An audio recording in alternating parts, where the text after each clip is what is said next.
niin, Keijon leipäjonosta taas päivää pitkästä aikaa, niin tämmönen vähän vaatimattomampi satsi tänään, mutta en ole koskaan ei olla laskettu, että mitä sieltä nyt tulee, kun käy nykäsemässä, että siellä on kolmioleipää ja jotain hässäkkää ja ihan peruspurkki ja tämmönen, eihän tää nyt köyhä ihmisen ruoka, mutta on niinku jotakin tuommoista pitkäiväistä kaurariisin korvikeruokaa ja niin mitä ajattelette, paljollako siinä on? Täällä meillä on sihteeri laskenut, onko tulos?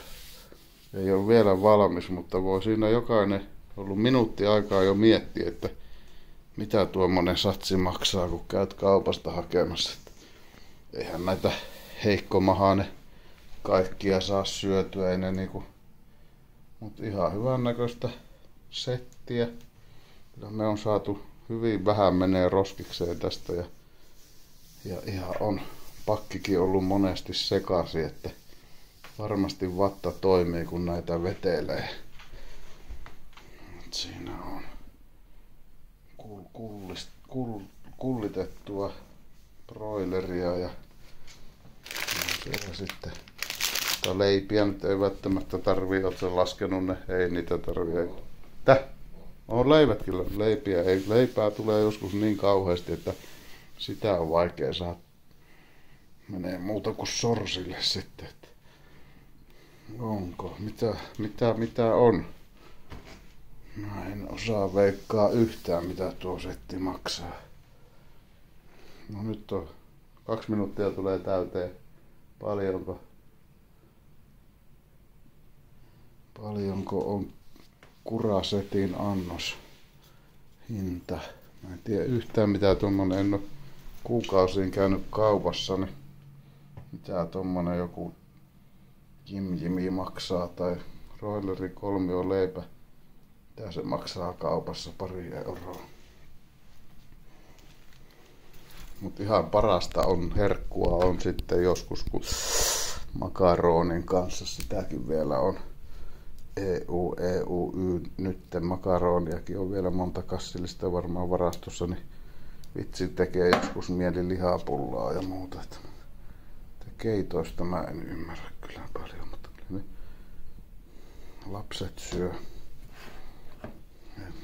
Tulee niinku kouluilta tulee tommosia valmiita. Niille nyt ei osaa arvioida hintaa, kun se on yhden ruoan ja hernekeittopurkin hinta. No nyt on ollut jo 3 minuuttia aikaa. Paljonko?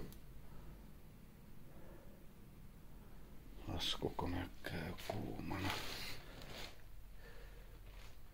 Ostoslista on valmiina. Oho! Aika.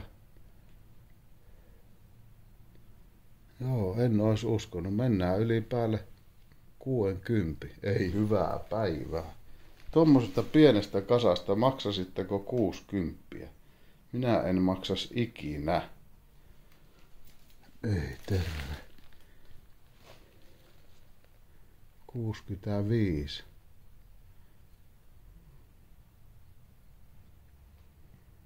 No, vielä paljon laskematta. Ei. Saanko 70 täyteen? Saatiin 70 täyteen. Mieti. Meillä on kohta varaa ostaa uusi M60. 75 euroa 52 senttiä. Tuommoinen läjä, mutta tätä kun kuule harrastette 10-20 vuotta, niin huomenna näette minkälaisen auton sitten on varaa ostaa. Näin, kiitos tästä näihin kuviin ja tunnelmiin suurta esikuvaani lainatakseni.